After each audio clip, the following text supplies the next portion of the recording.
आज आसतु हलदी पानीर उपकारिता विषय आलोचना करिबा।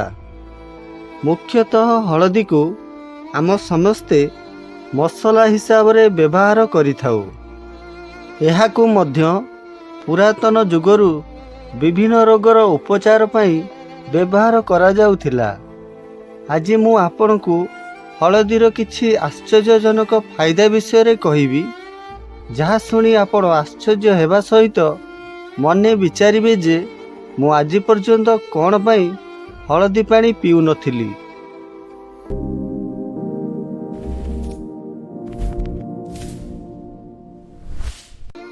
एबे आसंतु जानिबा हलदी पानी पीबार फायदा विषय। प्रथमटी हेला रोग प्रतिरोधक शक्ति बढ़ाई थाए। हलदी रे लिपोपॉलीसैकेराइड थाए, जहा फल रे रोग प्रतिरोधक शक्ति को 2 गुण बढ़ाई देई थाए।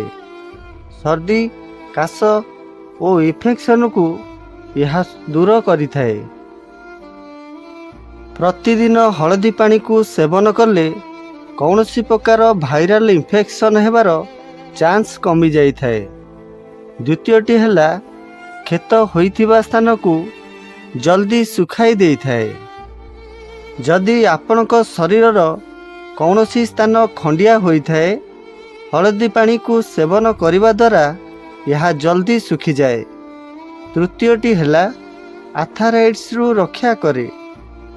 हलदी रे थिबा एंटी आर्थराइटिस जोगु यह आंठुगंठी फुलिबा रोग को दूर करि थाए। किछि किछि लोकंकर गंठी फुली जाई थाए, जहा फल रे सेठाकार टिश्यू नष्ट होई थाए। एही टिश्यू नष्ट हेबा द्वारा आर्थराइटिस रोग होई थाए। जदि आपण प्रतिदिन सकाळु हलदीर पानी सेवन करती, तेबे जीवन रे केबे आपणकर आंठुगंठीर समस्या होई न थाए। चतुर्थटी हेला कैंसर रु रक्षा करे। हलदी गोटिए एंटी कैंसर उपादान अटे। हलदी रे थिबा एंटी कैंसर गुण जोगु यह शरीरर कैंसर कोष को नष्ट करने को देई न थाए। जदि आपण प्रतिदिन हलदी पानीर सेवन करुछंती, तेबे ट्यूमर कैंसर भली रोगरू मुक्ति मिली थाए। कैंसर भली रोगरू मुक्ति पाइबाकू हेले सप्ताहर 3 दिन निश्चय हलदी पानी पियंतु।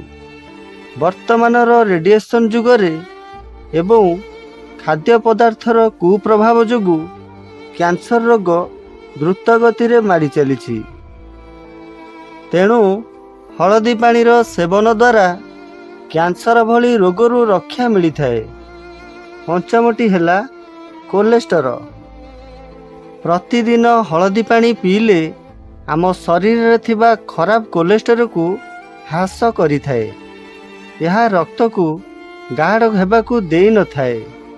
एहाकू रेगुलर सेवन कले रक्तनली रे कोलेस्टेरॉल जमीबाकू देई न थाए।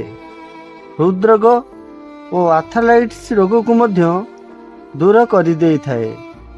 षष्ठटी हेला हजम प्रक्रिया भल होई थाए।